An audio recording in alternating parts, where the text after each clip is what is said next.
A single book has shaken the entire Dance Moms community, reopening wounds many believed had been buried for years. She detailed the comments that targeted her identity, the atmosphere that had shaped her childhood, and the subtle and overt forms of exclusion that she had navigated with quiet resilience. The sudden visibility of these moments transformed the show from a nostalgic memory into a case study of how children navigate systems that prioritize entertainment over well-being. Simultaneously, the media avalanche created an unexpected outcome. Discussions that began with criticism gradually shifted toward broader reflection about the culture of competitive dance, the pressures placed on young performers, and the responsibilities of adults who guide them. Christi's emotional admission that she had been blind to certain experiences resonated deeply, encouraging others to reconsider how they process the struggles of people around them. The discourse moved beyond the individuals involved and became part of a larger dialogue about accountability and empathy. In this intense and ever-expanding conversation, one insight became clear. Nias' memoir did not simply recount the past. It forced the Dance Moms community to acknowledge the hidden layers of a story they thought they understood. And as the media continued to amplify every reaction, every statement, and every moment of reflection, the collective reckoning grew into a phenomenon of its own, shaping the contours of the narrative in real time. As the discussion surrounding Nias's memoir expanded, a decisive turning point began to emerge. The debates that had started as disagreements about courtesy and communication evolved into something far more revealing, a public confrontation with the emotional and structural realities that shaped the Dance Moms environment. These experiences, once dismissed as fragments of competitive drama, now stood as evidence of a broader pattern, one that illuminated the underlying tensions within the cast and production environment. What had initially appeared to be just another eruption of online drama transformed into a moment of collective reckoning, marking the most intense wave of reflection the community had seen in years. The darkest hour of this unfolding situation became clear when Holly's firm and unfiltered response spread rapidly across social platforms. Her message, grounded in both clarity and controlled anger, asserted that individuals who had not taken the time to read the memoir were nevertheless attempting to discredit its content. According to her statement, their reaction shifted attention away from the critical issues of discrimination described by Nia, and instead focused on feelings of personal inconvenience. Holly's phrase, "Shame on you. You should be embarrassed," resonated with a striking intensity because it expressed frustration with a pattern that had long existed, the tendency to deflect rather than confront difficult truths. This reaction marked a moment when the emotional undercurrents of the cast resurfaced with unmistakable force. At the same time, Kelly Hyland faced considerable backlash. Viewers interpreted her podcast remarks as dismissive of Nias' experience, especially given the severity of the comments described in the memoir. People questioned why the expectation of a heads-up seemed to take precedence over acknowledging the emotional toll of discriminatory treatment. Yet the book did more than spark public reflection.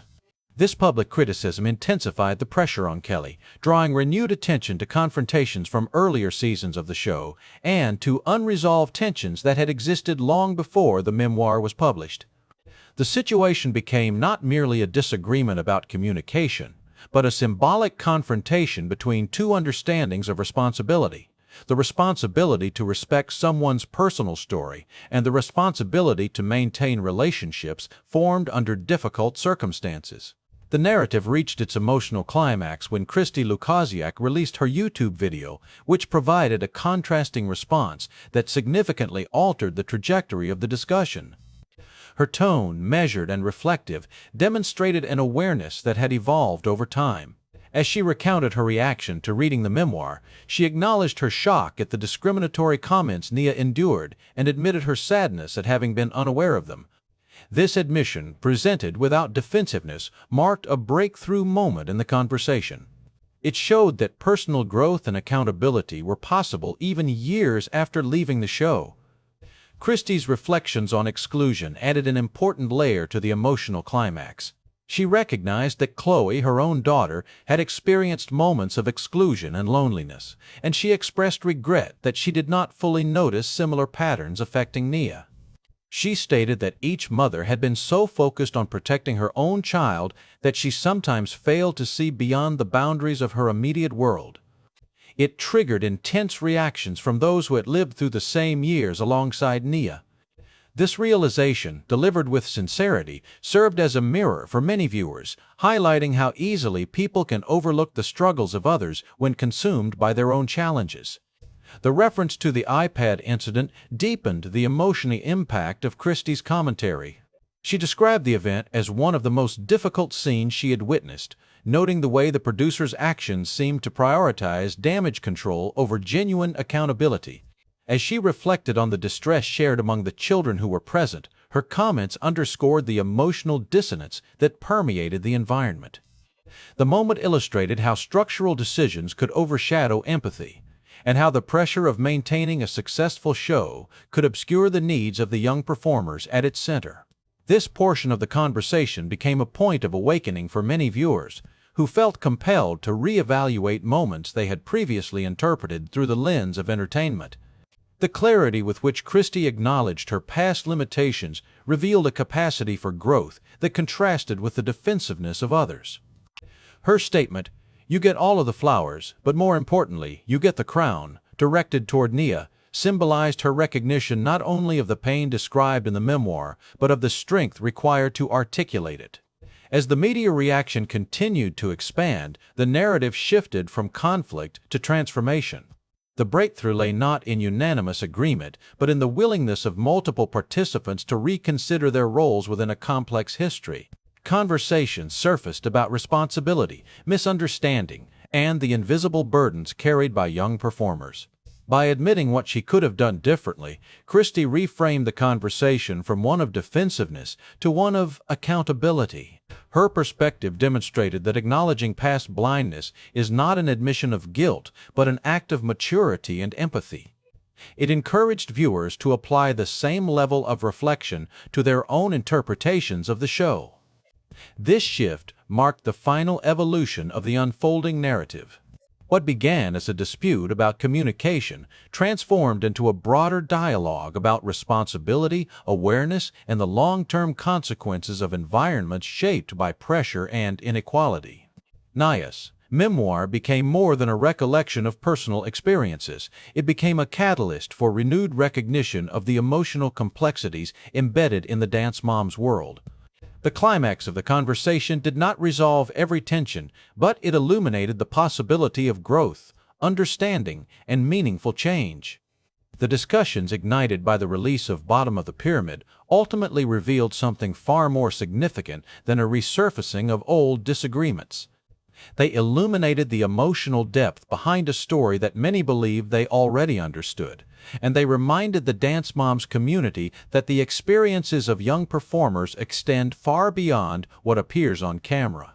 Nia's memoir did not simply describe past events, it offered a window into the internal landscape of a child navigating an environment shaped by high expectations, intense pressure, and uneven systems of support.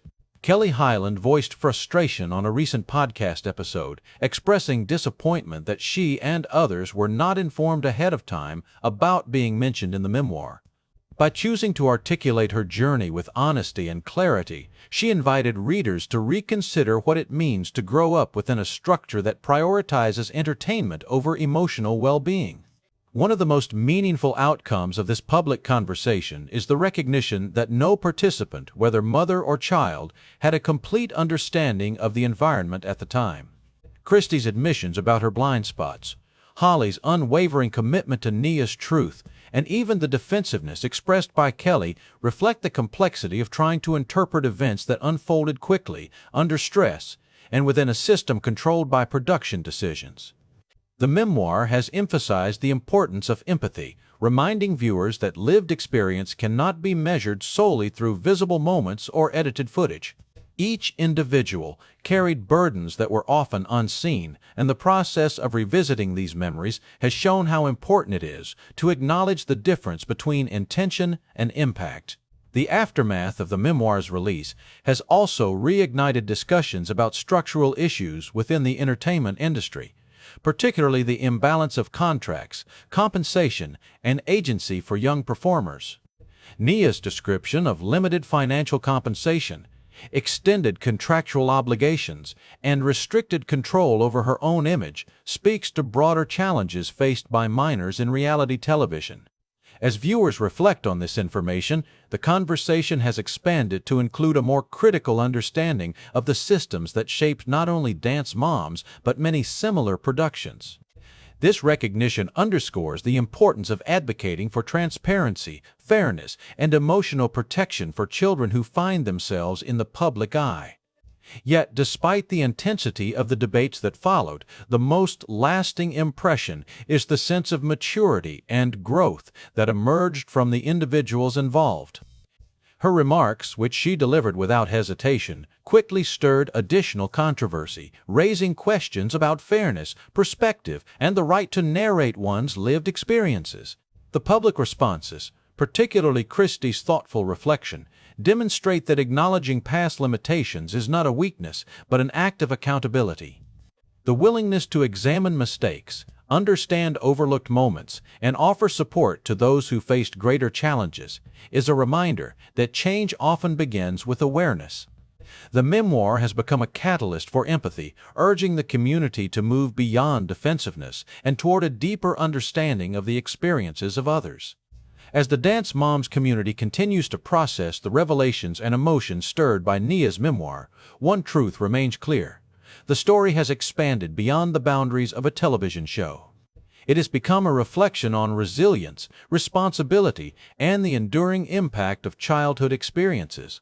The discussions that have emerged are not merely about revisiting the past, but about learning from it and recognizing the need for compassion in environments where pressure can obscure humanity. What do you think about the reflections that have unfolded, and how do you interpret the emotional journey revealed through this memoir? Share your thoughts below, and join the conversation as the community continues to explore the lessons that can be learned from both the challenges and the triumphs that shape this story. In contrast, Holly, Nia's mother, stepped forward on social media to affirm that neither she nor her daughter owed anyone a warning.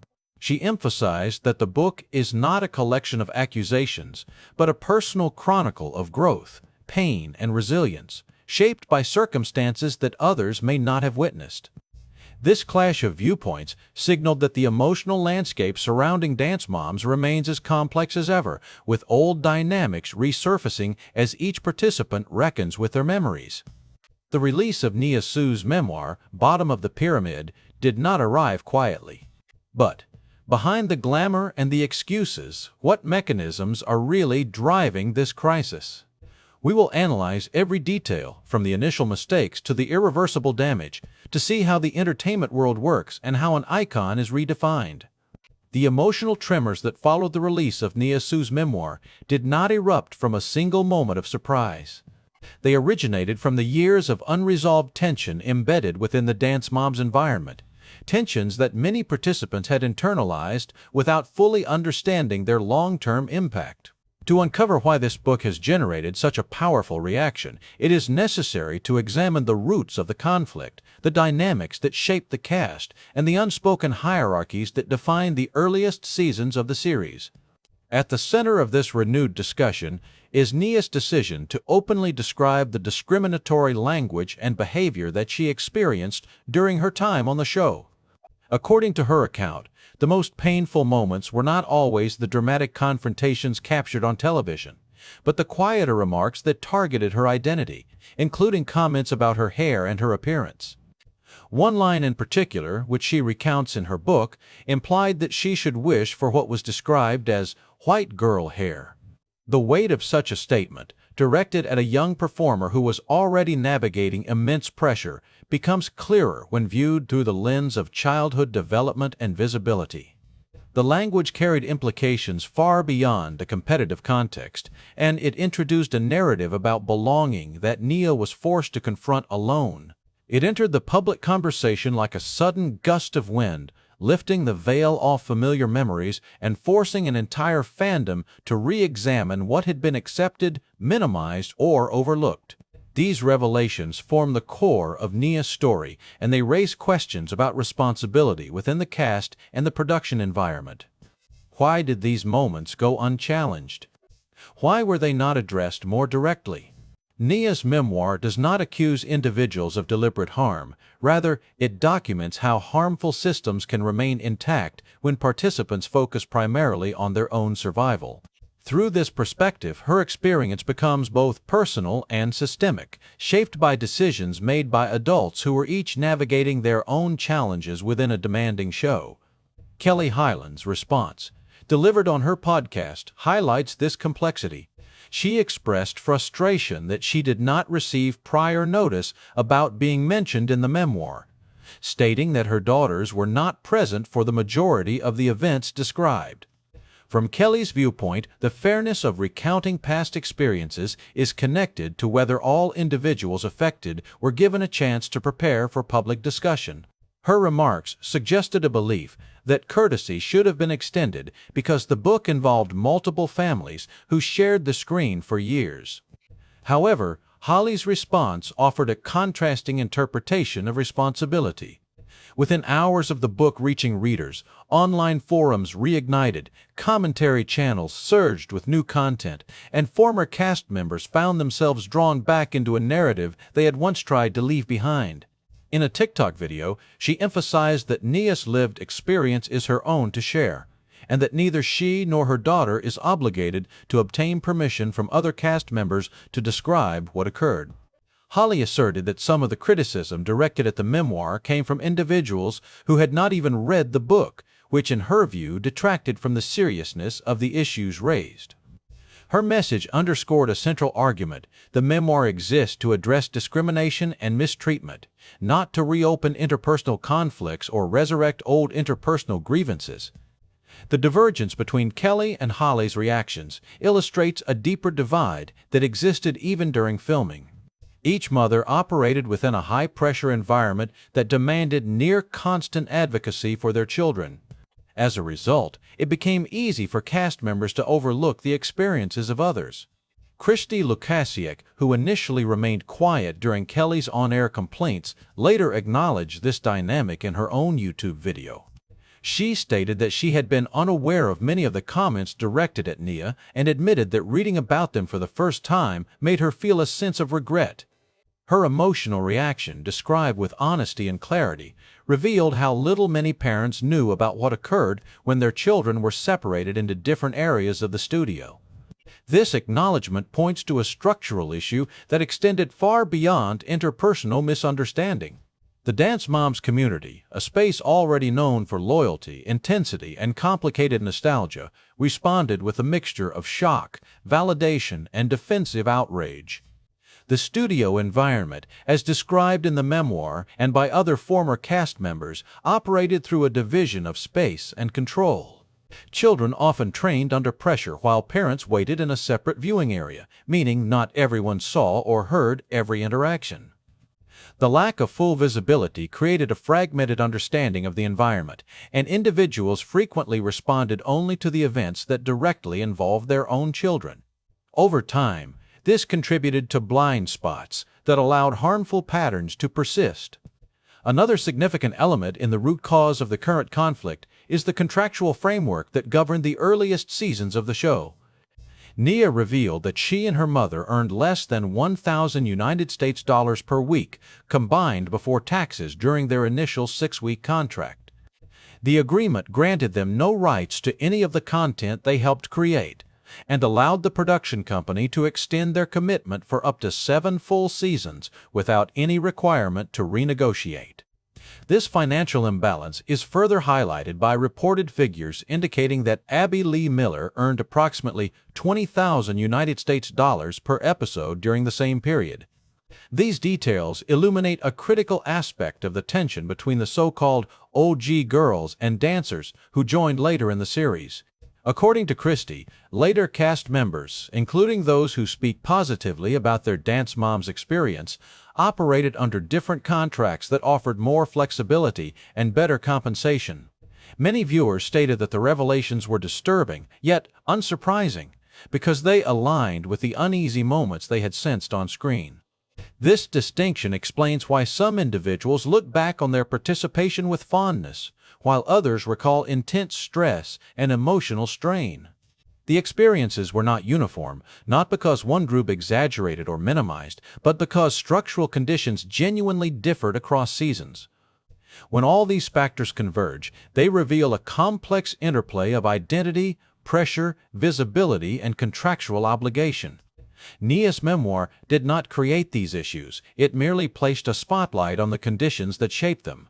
Her willingness to articulate her experience has reawakened conversations that were left unresolved, and it has challenged the community to reconsider how young performers were affected by systems that prioritized ratings, drama, and production value over emotional well-being. The release of Nias's memoir did more than reopen old conversations. It ignited an immediate and sustained response across social media platforms, commentary channels, podcasts, and fan communities that had remained active long after the original episodes of Dance Moms concluded.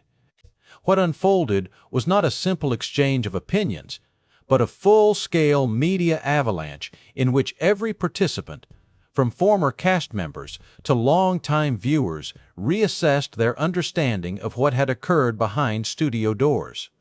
The public reaction became a powerful force of its own, shaping narratives and revealing the deep emotional ties that still bind the Dance Moms audience to the individuals who once appeared on the show. The initial wave of commentary focused on Kelly Hyland's remarks. Her podcast episode circulated rapidly, prompting immediate discussion about whether her expectations were reasonable. Others expressed amazement at the emotional depth behind situations that had once been framed as entertainment. Many viewers argued that it was unnecessary for Nia to provide advance notice, emphasizing that personal memoirs are intended to document lived experience rather than seek approval from every individual involved. Others expressed sympathy for Kelly, suggesting that transparency among former cast members could have prevented misunderstanding. This divide reflected a familiar pattern within the fanbase, where loyalty to specific mothers often influences interpretation of events. As this conversation unfolded, Holly emerged as a central voice in the evolving discourse. Her TikTok response expanded the scope of the discussion, redirecting attention to the themes of the memoir rather than interpersonal disputes. According to her statement, criticism of the book by individuals who had not read it distracted from the urgent issues of discriminatory behavior and emotional mistreatment. She emphasized that the memoir was not a collection of accusations, but a narrative shaped by Nias' personal truth. This message resonated widely, inspiring many viewers to revisit earlier episodes of the show with a more critical perspective, and encouraging renewed reflection on comments and actions that once seemed insignificant. While Kelly's comments drew intense scrutiny, Christi reaction added another layer to the unfolding media storm. Her initial silence during the podcast led many to wonder whether she endorsed Kelly's views. The contrast between what was televised and what was truly experienced became a powerful reminder that reality television rarely captures the entirety of reality. However, her subsequent YouTube video provided clarity and shifted public sentiment significantly. In the video, Christi spoke with a level of vulnerability and reflection that contrasted with the defensive tone of the podcast. She acknowledged that certain comments described in the book were deeply troubling, particularly the remark directed at Nia about her hair. She described the discomfort of realizing that she had been unaware of incidents occurring in the studio, despite being physically present in the building. This admission humanized her response and demonstrated that participants may have held incomplete understandings of the environment. Christi's discussion of the infamous iPad incident further amplified the media response. The event, which had been referenced in Kelly's lawsuit against Abby Lee Miller and the show's producers, resurfaced as viewers connected the dots between the allegations and the emotional landscape described in Nias' memoir.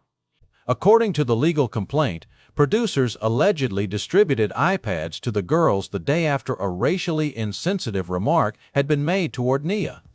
This gesture, presented as a gift, was interpreted as an attempt to deflect attention rather than meaningfully address the situation.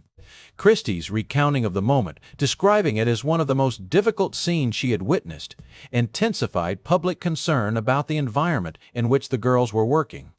What gave the memoir its emotional gravity was not only the events described, but the clarity with which Nia reclaimed her story. Her reflections underscored how structural decisions made behind the scenes influenced the emotional experiences of both children and parents. The distinction between the experiences of original cast members and later arrivals also became a topic of significant discussion online. In her video, Christi noted that dancers who joined the series in later seasons operated under different contractual terms. This observation carried substantial implications. It suggested that individuals who look back on their dance moms experience positively may not be minimizing the challenges faced by others. Instead, they may have genuinely participated under conditions that were less restrictive, less stressful, and more financially beneficial. This point caused a ripple effect across social media, as viewers debated the fairness of comparing experiences without acknowledging how contractual differences shaped the level of control exerted over participants. As conversations expanded, fans revisited earlier episodes, compiling timestamps and clips that seemed to align with Nia's account. Online threads analyzed body language, editing choices, and long-forgotten comments. The story evolved into a collective investigation, with viewers working to reconstruct the emotional realities behind televised scenes. In some cases, individuals expressed regret for not recognizing the implications of certain remarks when they originally aired.